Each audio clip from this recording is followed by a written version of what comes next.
Hello students, બધાને જય સ્વામિનારાયણ. સહજાનંદ વિદ્યાલય તરફથી રસાયણમમાં આપણે ચેપ્ટર 2નો અભ્યાસ કરીએ છીએ. બરાબર. તો એમાં આપણે બોરનો હાઇડ્રોજન પરમાણુ નમૂનો શીખ્યા. બરાબર. અને હાઇડ્રોજન પરમાણુના રેખા વર્ણપટ વિશે વાત કરી. હવે એમાં આગળ બોરના પરમાણુ નમૂનાની મર્યાદાઓ તો જોઈએ. તો હાઇડ્રોજન પરમાણુનો બોરનો નમૂનો બેશક હિન્દી વળાઈ ગયો એટલે ચોક્કસ રુથરફોર્ડના કેન્દ્રીય નમૂના કરતાં વધુ સુધારાવાળો હતો, કારણ કે હાઇડ્રોજન અને હાઇડ્રોજન જેવા આયનો He+Li+2B+3ની સ્થાયીતા અને રેખા વર્ણપટને સમજાવી શક્યો હતો. પરંતુ બોરનો નમૂનો ઘણો સરળ હોવાથી નીચેના મુદ્દાઓ સમજાવવા માટે સક્ષમ નથી. નંબર 1, કઈ બાબતો? તો અદ્યતન સ્પેક્ટ્રોસ્કોપિક તકનીકીઓનો ઉપયોગ કરી અવલોકિત થયેલા હાઇડ્રોજન પરમાણુ વર્ણપટને વધુ સૂક્ષ્મ એટલે કે ડબલેટ આવી વર્ણપટની અંદર બે નજીકની એકબીજાને રીતના સ્પર્શીને વીંટળાઈને લાઈનો હોય એવી ડબલેટ એટલે કે ખૂબ જ નજીક ગોઠવાયેલી રેખાઓને સમજાવવા નિષ્ફળ ગયો. રીતના નજીકની બે રેખાઓ માટે શું હોઈ શકે, તો એ સમજાવવા માટે નિષ્ફળ રહ્યો. રેખાઓ વર્ણપટ મળતા હોય ને રીતના આ બધી રેખાઓ, તો આવી રીતના નજીકની બે રેખાઓ મળે ડબલેટ, એ શાના માટે છે એ સમજાવવામાં નિષ્ફળ નીવડ્યો. આ નમૂનો હાઇડ્રોજન સિવાયના અન્ય પરમાણુઓના વર્ણપટને સમજાવવા માટે પણ નિષ્ફળ રહ્યો. ઉદાહરણ તરીકે હિલિયમ પરમાણુ માત્ર 2 જ ઇલેક્ટ્રોન ધરાવે છે, તો બીજા પરમાણુના વર્ણપટને સમજાવી શક્યો ન હતો. એટલે એક જ ઇલેક્ટ્રોન ધરાવતા પરમાણુ અથવા આયનોના વર્ણપટને સમજાવી શક્યો. એકથી વધુ ઇલેક્ટ્રોનવાળા જે પણ પરમાણુ હતા હાઇડ્રોજન સિવાયના, એના વર્ણપટને સમજાવી શક્યો ન હતો. વધારામાં બોરનો જે સિદ્ધાંત છે ચુંબકીય ક્ષેત્રની હાજરીમાં, તો ચુંબકીય ક્ષેત્રની હાજરીમાં વર્ણપટની રેખાના વિભાજનને જેમેન અસર અને વિદ્યુતીય ક્ષેત્રની હાજરીમાં વર્ણપટની રેખાના વિભાજનને સ્ટાર્ક અસર. તો આ વિભાજન કેમ થાય છે એ સમજાવવામાં પણ અશક્તિમાન રહ્યો. તે પરમાણુઓની રાસાયણિક બંધનથી, પરમાણુઓ હોય એમના રાસાયણિક બંધનથી જે અણુ બને છે, જે ચોથું ચેપ્ટર ભણો છો તે અણુ બનવાની ક્ષમતા વિશે પણ સમજાવી શકેલ નહીં. તો બીજા શબ્દોમાં કહીએ તો ઉપર દર્શાવેલા મુદ્દાઓને ધ્યાનમાં લઈ એક વધારે સારા સિદ્ધાંતની જરૂર જણાય. બરાબર. આ બધી મર્યાદા હોવાને કારણે શું કીધું, એક સારા સિદ્ધાંતની જરૂર જણાય કે જે સંકીર્ણ પરમાણુઓની રચનાની વિશિષ્ટ ખાસિયતોને સમજાવી શકે. એટલે કે અણુની રચના વિશે સમજાવી શકે. એમાં જ કે બોરના નમૂનાની નિષ્ફળતાના કારણો.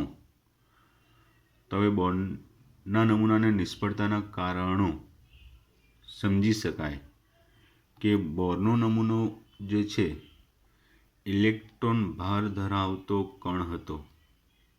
બોરના નમૂનામાં ઇલેક્ટ્રોન એક ભાર ધરાવતો કણ હતો અને કેન્દ્રની આસપાસ નિશ્ચિત કક્ષાઓમાં એ ફરતો સ્વીકારવામાં આવેલો ઇલેક્ટ્રોનને.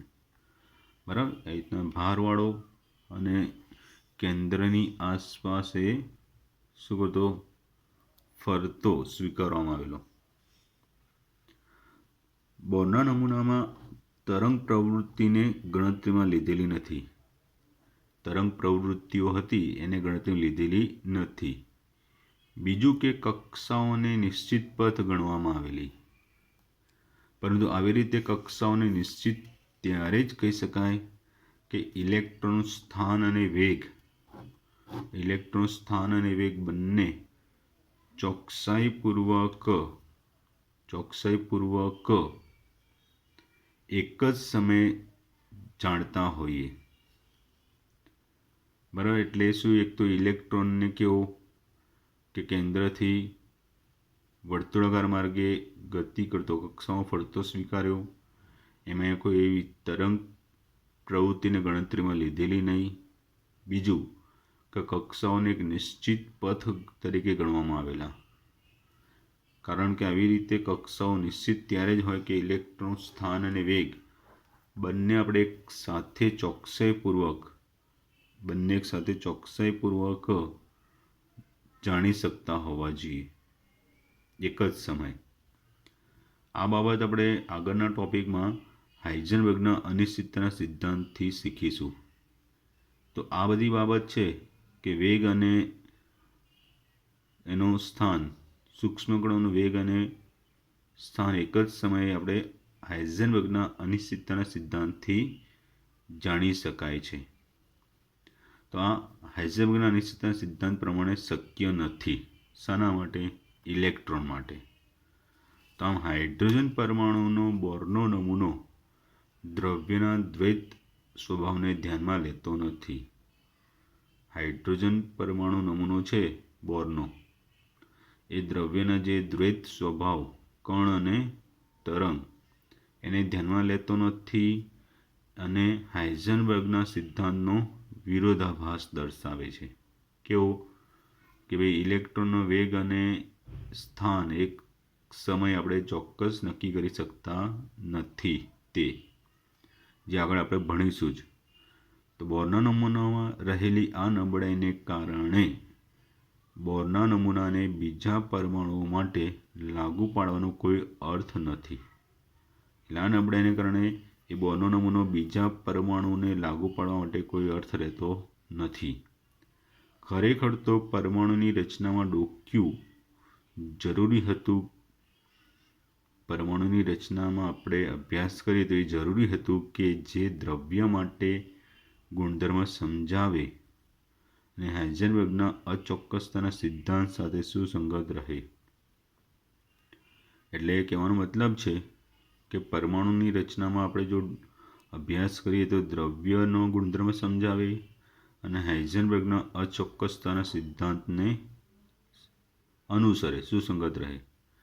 તો ક્વોન્ટમ યંત્રશાસ્ત્ર છે તરંગ યાંત્રિકી સિદ્ધાંત, એ ક્વોન્ટમ યંત્રશાસ્ત્રના આગમન સાથે આ શક્ય બન્યું. એટલે આ ઘટના શાના પ્રતિ શક્ય બને છે? ક્વોન્ટમ મિકેનિક્સ, જે આગળ આવશે. તો બોરના નમૂનાની ઉણપ દૂર કરવા બે અગત્યના સિદ્ધાંતનો વિકાસ થયો. એક દ્રવ્યની દ્વૈત વર્તણૂક, જે દ બ્રોગલીના સિદ્ધાંતથી આગળ શીખીશું, અને બીજું હાઇઝનબર્ગનો અનિશ્ચિતતાનો સિદ્ધાંત, એ પણ આપણે આગળ શીખીશું. તો આમ બોરના નમૂનાની ઉણપ દૂર કરવા બે સિદ્ધાંતો, દ્રવ્યની દ્વૈત વર્તણૂક અને હાઇઝનબર્ગની અનિશ્ચિતતાનો સિદ્ધાંત શીખીશું. તો બે અગત્યનો ટોપિક, દ બ્રોગલી સિદ્ધાંત અને હાઇઝનબર્ગનો અનિશ્ચિતતાનો સિદ્ધાંત, આના પછીના વિડીયો લેક્ચરમાં જોઈશું. ધ્યાનથી સમજતા રહેજો. બરાબર. 1-2 વાર સમજી અને 1-2 વાર મોઢે લખી કાઢવાનું છે. બરાબર. જય સ્વામિનારાયણ.